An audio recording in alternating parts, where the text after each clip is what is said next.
Hey, that's a bit better, isn't it? Hi, hello YouTube, my name's Sean Connors and this is Outsiders. You were probably hoping that the pillow behind me was going to do all the talking rather than this couch potato, but hey, I'm back.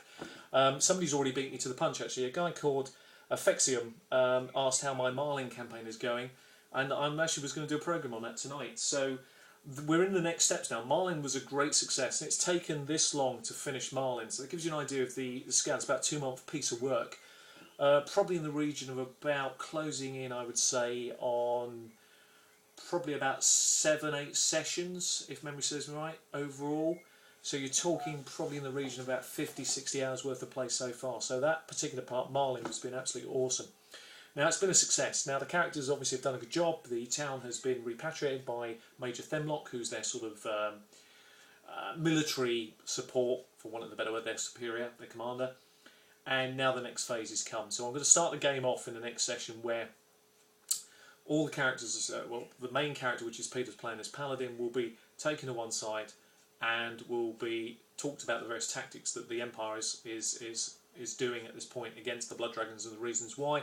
Plus we'll discuss why the Blood Dragons, or militarily they think, why the Blood Dragons attacked very heavy-handed at the beginning and then have pulled back, leaving only a small amount of resistance, and have focused their attacks on other parts of other empires, why they've probably done that, and what that allows the Empire of Palexia to do at this stage, plus the group's involvement in this. So the group's involvement's become a little bit more special forces, particularly with the start of the campaign.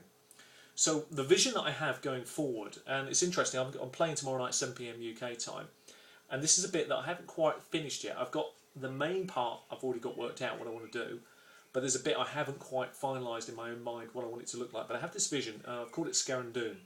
And the idea is that off the coast, about probably 2 to 3 weeks away, not marked on nearly all the maps that exist within the Empire, is an area of land, about the size of the UK for an island.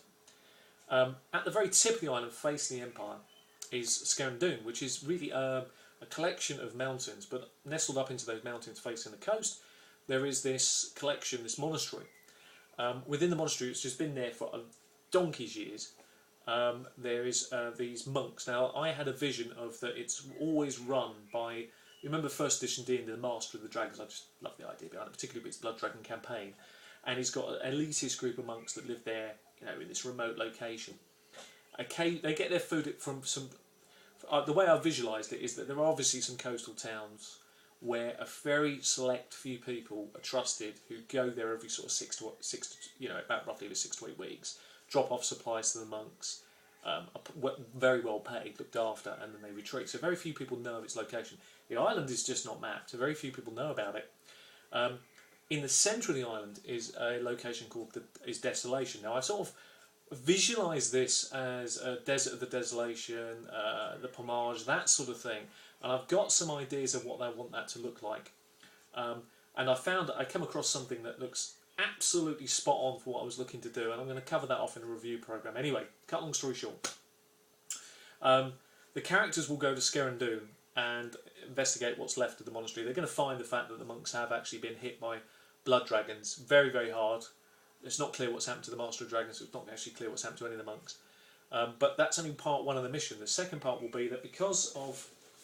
I'll read you a couple of my notes. Hopefully this will start to make a little bit more sense, I hope, about where I want it to go.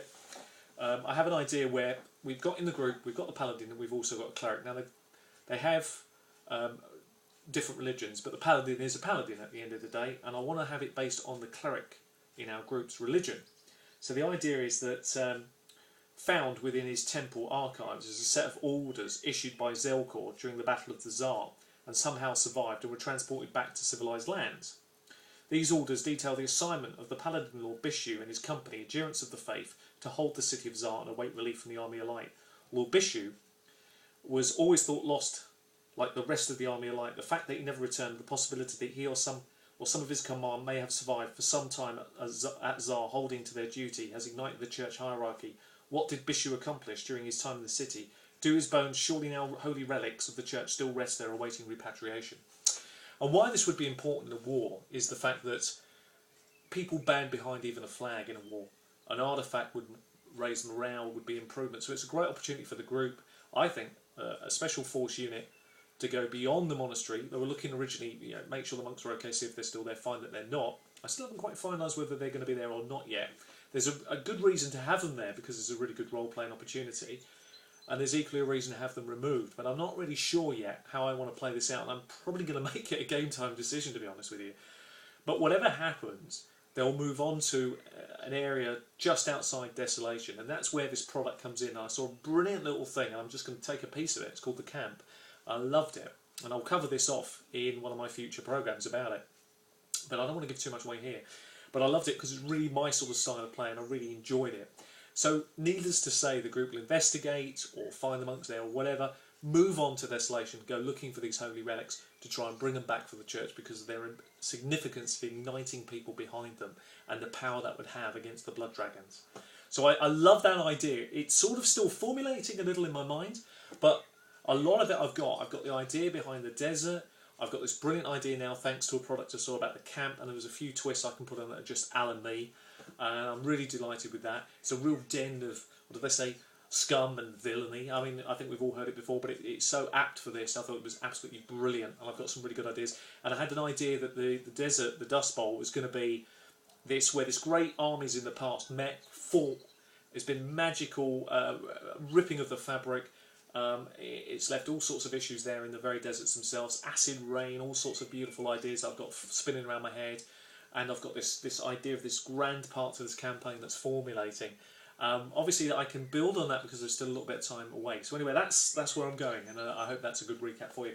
To keep you in the loop, I did mention before that I'm using the experience point charts that I've created. Now, obviously, we're using Pathfinder, and we're using these slow progression charts. And I've also added a little chart in, which is my own chart. I'm just going to hold it up. I know it won't mean anything to you, but the idea behind it, that's another YouTube message, is that it's on track. So most of the group is about 5th level at this point, and one of the group has just reached 6th. They're about on track where I wanted them to be for this session, where I want them to be. Now, it might sound quite a lot of experience points, but as I said at the very beginning of my programs, it's about to slow down, and that'll be more dramatic over the next few sessions as it gets harder and harder and harder to make the level. But it's so far so good, and it's coming together very well. So anyway, this has been Outsiders. This has been a campaign program recap, and obviously next steps. I've been Sean Connors. Happy gaming, take care of yourselves, and wish me luck tomorrow night. See you then. Bye bye.